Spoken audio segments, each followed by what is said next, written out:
સુરત સહિત સમગ્ર જિલ્લામાં આજે રેડ એલર્ટ આપવામાં આવ્યું છે। સુરત જિલ્લા વહીવટીતંત્ર સંપૂર્ણપણે સજ્જ છે।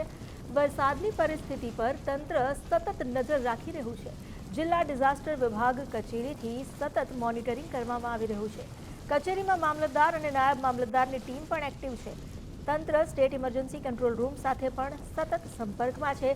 ડિઝાસ્ટર કચેરીથી સતત માહિતીની આપ-લે થઈ રહી છે।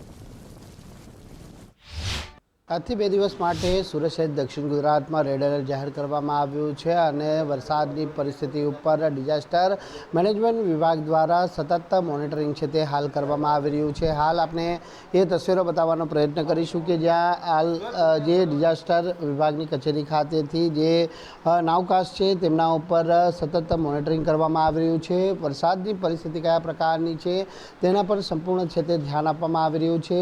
મહત્વની વાત એ છે કે જે વરસાદની તીવ્રતા વધુ હોઈ શકે છે, પરંતુ તેને લઈને તંત્ર તરફથી જે તમામ તૈયારીઓ છે તે હાલ કરી લેવામાં આવી છે અને ડિઝાસ્ટર મેનેજમેન્ટની કચેરી ખાતે આ પ્રમાણે આપ જોઈ શકો છો તેમ કે ખાસ કરીને જે ગતિવિધિઓ પર છે તે નજર રાખવામાં આવી રહી છે। ત્યારે સ્વાભાવિક છે કે અગાઉ પડેલા જે અતિભારે વરસાદના કારણે લોકો સચેત રહે તે માટે પણ તંત્ર તરફથી હાલ અપીલ કરવામાં આવી છે। ત્યારે અધિકારી જોડે વાત કરવાનો પ્રયત્ન કરીશું। બેન, આપનું નામ?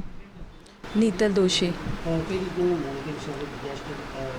डिस्ट्रिक्ट प्रोजेक्ट ऑफिसर, GSDMA तरफથી ગુજરાત સરકાર તરફથી અહીંયા હોઉં છું।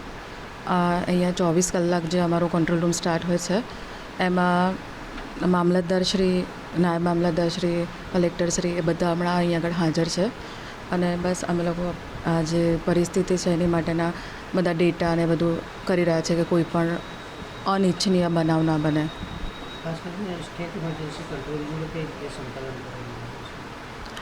સ્ટેટ ઇમરજન્સી કંટ્રોલ રૂમનું સંકલન અહીંયાથી અમારી પાસે હોટલાઇન છે, પ્લસ અમારા પાસે ટેલિફોનિક પ્લસ સેટેલાઇટ ફોન, અમારી પાસે સેટેલાઇટ સિસ્ટમ છે આખી, એનાથી અમે લોકો minute two minute state control room સાથે કનેક્ટેડ રહીએ છીએ અને કોઈ પણ ઇન્ફોર્મેશન હોય તો મામલતદારશ્રી ને કલેક્ટરશ્રી અહીંયા જ છે તો અમે એમના કોર્ડિનેશનમાં રહીને કામ કરતા હોઈએ છીએ।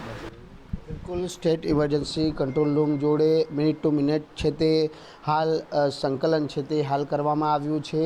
તમામ જે ગતિવિધિઓ જે બાબતો છે તેમનું ખાસ મોનિટરિંગ છે તે કરી અને સ્ટેટ ઇમરજન્સી કંટ્રોલ જોડે પણ માહિતીની આપ-લે છે તે કરવામાં આવી રહી છે।